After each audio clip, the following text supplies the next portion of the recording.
Le 12-15, Edwige Chevrillon. Ils et elles ont reçu l'Oscar du mécénat d'entreprise à l'occasion des 27e assises de l'Admicale. Mes invités autour de la table, c'est Chantal Monvoy, déléguée générale de la Fondation Vinci pour la Cité. Chantal Monvoy, bonjour. Bonjour. Merci d'être avec nous. Et ex-aequo avec Gilles Vermaux-Desroches. Vous êtes directeur du développement durable et délégué général de la Fondation Schneider Electric. Bonjour. Bonjour. Et puis, ça c'est pour les grandes entreprises. On peut s'en douter, on connaît bien vos entreprises. Et puis il y a Brice Terjman qui est cofondateur et directeur général d'Enea Consulting. Vous, c'est l'Oscar de l'Admicale pour les PME. Bonjour. Bonjour. Alors peut-être d'abord justement pour expliquer un peu l'enjeu, on va essayer de comprendre en quoi le mécénat d'entreprise c'est important, comment ça fonctionne, comment c'est perçu au sein de l'entreprise. Souvent on peut se dire, surtout avec la crise qu'on a connue, que ça peut être un peu superfétatoire, qu'il y a des priorités. Je vais commencer peut-être par vous, Chantal Monvoy. D'abord, qu'est-ce que vous faites en fait chez Vinci ? Alors, dans la Fondation Vinci, oui, la Fondation Vinci. Nous avons effectivement, depuis 2002, date à laquelle la Fondation a été créée, la grande chance d'être un cadre pour que les collaborateurs puissent s'impliquer sur un projet à vocation citoyenne.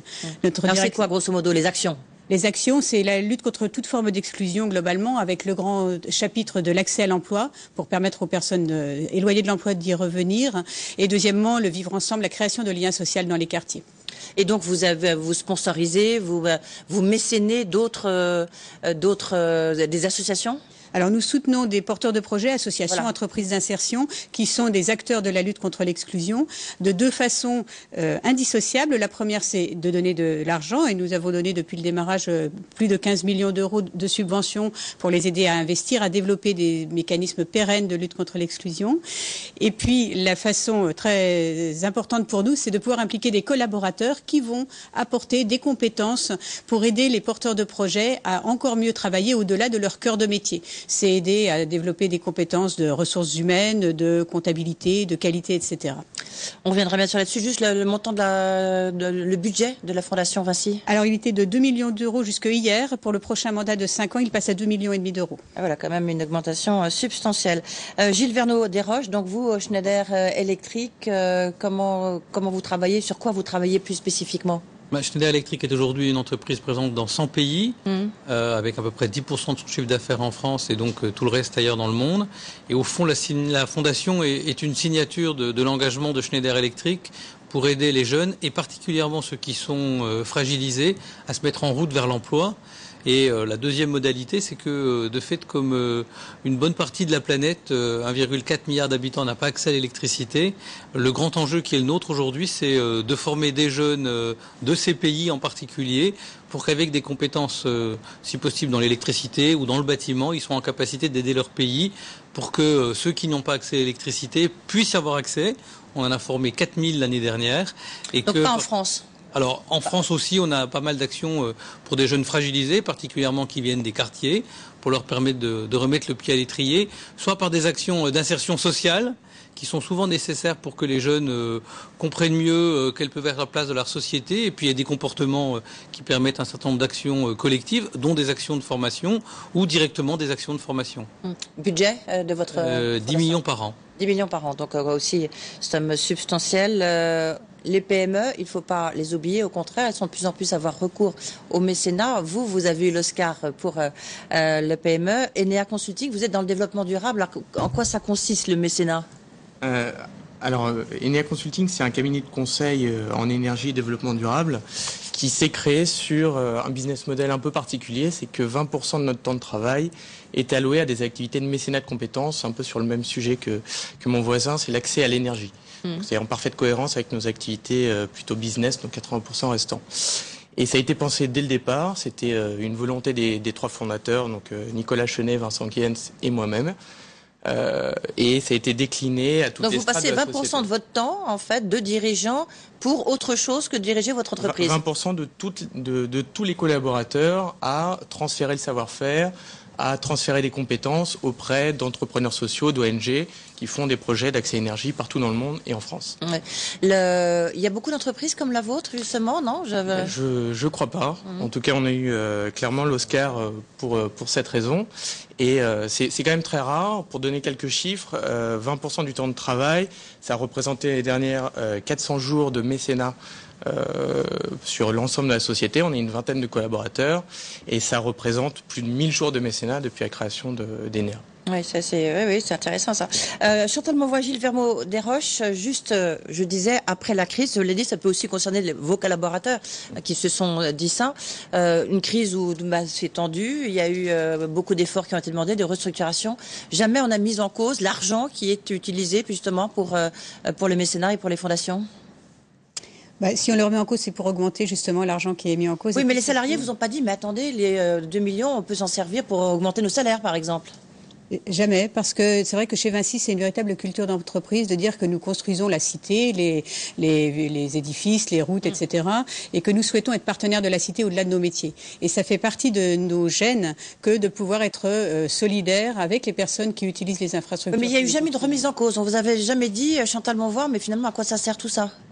Non, parce que dès le départ, dès la création du groupe Vinci, ça a été annoncé comme un outil, cette fondation, un cadre pour que les collaborateurs puissent s'y impliquer. C'est très naturel, c'est très encouragé et les parrains eux-mêmes, qui sont les collaborateurs qui s'impliquent sur des projets, sont les meilleurs ambassadeurs de cette démarche parce qu'ils racontent, ils témoignent de combien ça leur apporte à eux-mêmes, combien ils apportent aux personnes en situation d'exclusion. Et chez vous, Schneider Electric ? Oui, je crois qu'on oublie de dire que souvent la fondation, c'est un outil partagé entre l'entreprise et les collaborateurs et que finalement l'engagement de ceux-ci, ils sont par exemple 200 délégués de la fondation chez Schneider Electric partout dans le monde et plein d'autres qui participent à des activités, soit en faisant de la formation, apportant eux-mêmes des projets, sont au fond co-créateurs de cette action qui, même si le chiffre dont on parle là de 10 millions est important, lorsqu'il est dans 100 pays... Oui, c'est l'un des budgets, une des fondations avec le budget le plus important. Oui, mais quand on est dans 100 pays, on sent bien qu'on a là un atelier qui permet un peu d'être pertinent dans la compréhension de la société, un peu aussi de dire dans tous ces pays où nous intervenons que nous sommes de ces pays, pas seulement pour y vendre des solutions de management de l'énergie, mais que avec les collaborateurs qui sont ici, dans le pays en question, on est prêt à contribuer à ce qui se passe dans le pays. Cette fondation, par exemple, intervient très fortement après, malheureusement, les cataclysmes qu'on peut connaître ici ou là sur tous les continents. Une manière aussi de montrer que tous les collaborateurs de l'entreprise sont partenaires, solidaires de ce qui peut se passer dans un lieu où l'entreprise est présente. Par exemple, nous avons aujourd'hui une assez grande campagne de contribution à une action de solidarité que portent nos collègues japonais. C'est aussi une manière pour montrer en interne dans l'entreprise, pour féconder l'ADN de l'entreprise et être ensemble sur un projet un peu différent, mais qui ouvre aussi sur la société. Je crois qu'une des difficultés de nos entreprises, ce serait de ne pas avoir de capacité de s'ouvrir sur la société.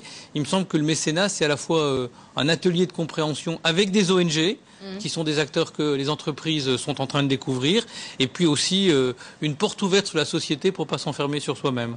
Et chez Enea, Brice Tergeman, est-ce que là, on n'y a pas de temps en temps une remise en cause en disant, attendez, déjà, je travaille beaucoup, etc. Si 20% de mon temps doit être dédié à du mécénat et pas du business direct, bon, c'est bien, mais c'est difficile. Au contraire, ça nous a aidé à traverser cette crise, clairement. Je pense qu'on vit une époque où les jeunes ingénieurs ou même un peu plus vieux cherchent à évoluer dans des entreprises qui vont allier performance et sens dans le travail. C'est exactement ce qu'on leur donne. Et je pense que cette crise a exacerbé ce besoin de sens dans le travail. Et du coup, en plus, nos clients nous font, j'imagine, davantage confiance avec l'éthique qu'on met en avant dans cette entreprise. Comme quoi, c'est aussi une question de valeur. On va marquer une petite pause, on se retrouve juste après les infos.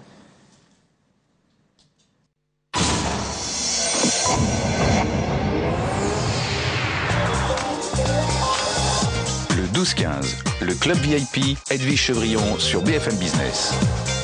Retour dans le 12-15 avec mes invités donc, qui ont été oscarisés par l'Admicale pour leur œuvre, si j'ose dire, dans le mécénat d'entreprise. Justement, tiens, à Chantal Mauvois, je rappelle que vous êtes déléguée générale de la Fondation Vinci. Tout à l'heure, je disais sponsoriser. Qu'est-ce que vous sponsorisez? C'est quoi la différence entre le sponsoring et le mécénat, finalement? Le sponsoring, c'est vraiment de la publicité. C'est payer un événement pour pouvoir en retirer un bénéfice direct en termes d'image d'entreprise. Mais on peut sponsoriser un sportif et on peut faire aussi un mécénat d'entreprise sportif. Donc la différence, c'est quoi? Le mécénat, c'est de la générosité vis-à-vis d'une cause qui paraît essentielle pour l'entreprise. Donc on n'en attend pas un retour en termes d'image à l'égal de l'aide qu'on apporte au projet. Et ça, c'est très important. C'est la notion de contrepartie, du désintéressement qui fait que le mécénat est particulièrement, enfin, elle se distingue totalement du sponsoring. Mais en même temps, je veux dire, il y a quand même un aspect d'image qui rentre en ligne de compte, non? Pour un dirigeant, je sais pas, vous qui êtes un peu les deux casquettes, il y a quand même un retour sur, allez, un mot qui va vous faire bondir, un retour sur investissement, non? Oui, mais je crois que c'est intéressant, c'est-à-dire que le mécénat évolue beaucoup, c'est une pratique qui a déjà beaucoup d'histoire. De fait, il est aujourd'hui interpellé par tout ce qui se passe autour des questions de développement durable, de responsabilité d'entreprise. On peut dire qu'historiquement, le mécénat, c'était au fond trouver une bonne action pour l'entreprise qui lui permettait, par cette belle action, d'avoir un investissement dans l'entreprise, dans la société, pardon. Et aujourd'hui, le mécénat, c'est plutôt qu'est-ce qui va transformer l'entreprise par une action qui de fait n'est pas dans les chemins stratégiques bien habituels, mais qui va permettre de mettre en relation cette entreprise avec la société civile dans son ensemble et les acteurs de celle-ci, va permettre de s'attacher à une question bien particulière. Et en réalité, le mécénat d'aujourd'hui, c'est une action qui permet aussi de transformer l'entreprise. Si je prends l'exemple de Schneider Electric, au fond, on s'est engagé dans cette aventure depuis maintenant 12 ans autour de la question de l'insertion des jeunes en difficulté. Et puis progressivement, on a vu que pour mobiliser les salariés, ou les actions que les salariés proposaient étaient souvent cohérentes avec leurs compétences professionnelles. Ils voulaient aider des jeunes à avoir un métier, les aider, pourquoi pas, dans des métiers dans lesquels ils pouvaient les accompagner plus qu'ailleurs, et donc dans l'électricité. Et puis c'est un peu par ces actions qu'on a découvert cet immense enjeu de l'accès à l'électricité des plus pauvres, qui est un enjeu pour eux déjà, leur développement, la capacité d'avoir une famille, de vivre bien, d'étudier, d'avoir un petit travail, et puis aussi un enjeu pour toute la planète. Et c'est par cette action de mécénat qui, lorsqu'elle est mise finalement au cœur de l'entreprise, que les dirigeants y contribuent aussi, et permet un peu de faire changer la stratégie de l'entreprise et de prendre en compte mieux les enjeux de la société. Justement, c'est intéressant parce que le lien avec le dirigeant, souvent on voit bien que c'est important pour pas qu'on ait l'impression que c'est soit la danseuse du président, mais que ça soit vraiment, ça soit bien inséré au sein de l'entreprise. C'est quoi la meilleure structure possible? On va passer peut-être là, regarder l'aspect PME. Vous êtes dirigeant, créateur de votre entreprise. C'est vraiment, il faut que ça vienne du dirigeant lui-même, d'une application. C'est évidemment clairement venu des fondateurs et des dirigeants dès le départ de la création d'Enea. Je pense que pour une PME, quand on le pense dès le début, c'est forcément plus facile, mais ça reste quand même assez compliqué. On l'a décliné à tous les niveaux de la société. Donc c'est une vision d'entreprise, c'est des méthodes, c'est la façon de recruter nos collaborateurs. C'est d'ailleurs aussi un atout pour pouvoir recruter une équipe de talents, une équipe d'ingénieurs et soudés autour de valeurs. Un atout pour les fidéliser et puis aussi dans les métiers en termes d'innovation. On travaille sur le secteur de l'énergie, on travaille avec des clients, des gros clients industriels, on travaille aussi avec des petites ONG, des entrepreneurs sociaux qui sont source d'innovation sur les sujets d'énergie renouvelable, de stockage d'énergie, et on le met à profit. Juste encore une petite question, Gilles Vermaux-Desroches, avant de passer la parole à Chantal Monvoy. Vous êtes directeur délégué, directeur du développement durable, et donc vous êtes responsable de cette fondation. Le lien est important, ça vous permet, je dirais, d'être directement opérationnel? Oui, parce que je crois qu'on rentre dans un nouveau modèle dans lequel il est pensé que et l'entreprise et la société peuvent interagir pour, au fond, créer de la richesse pour l'un et l'autre, et que un modèle plus historique d'opposition de l'entreprise et de la société, avec une entreprise qui n'aurait pas à avoir un avis privé sur l'intérêt général, une société qui serait portée simplement par des dynamiques collectives publiques, est un peu à la fin de cette course, et qu'on rentre via le développement durable dans cette logique où on pense vraiment, et le mécénat y contribue, est une superbe signature pour dire comment l'entreprise s'engage. On pense vraiment qu'on peut créer de la richesse et pour les entreprises et pour la société dans lesquelles elles opèrent. Juste un point, il nous reste très peu de temps, Chantal Monvoy, parce que vous faites un peu les deux, mécénat culturel, mécénat solidaire. On voit bien quand même que ici, vous avez tous reçu les Oscars et vous faites essentiellement du mécénat solidaire ou sociétal. Ça veut dire que le mécénat culturel, c'est très difficile en ce moment? Alors nous sommes sur le mécénat de solidarité parce que effectivement nos dirigeants sont persuadés qu'à la tête d'un groupe de 180 000 personnes, 3 000 entreprises dans le monde, avec notre phrase, les vraies réussites sont celles que l'on partage, c'est la façon dont nous pouvons le mieux aider. Donc nous permettons aux collaborateurs de s'impliquer pour qu'ils puissent avoir une véritable reconnaissance à l'intérieur du groupe et adhérer à notre projet humain. C'est le plus important pour nous et c'est ce qui nous fait développer 1100 parrainages depuis le démarrage de notre fondation pour que les collaborateurs puissent s'impliquer. Merci à tous. Ça, on reprendra le débat. C'est très intéressant, effectivement. Mais là, ça y est, il faut qu'on rende l'antenne. Merci d'avoir été avec nous, mesdames, messieurs. Voilà. Merci. Merci beaucoup.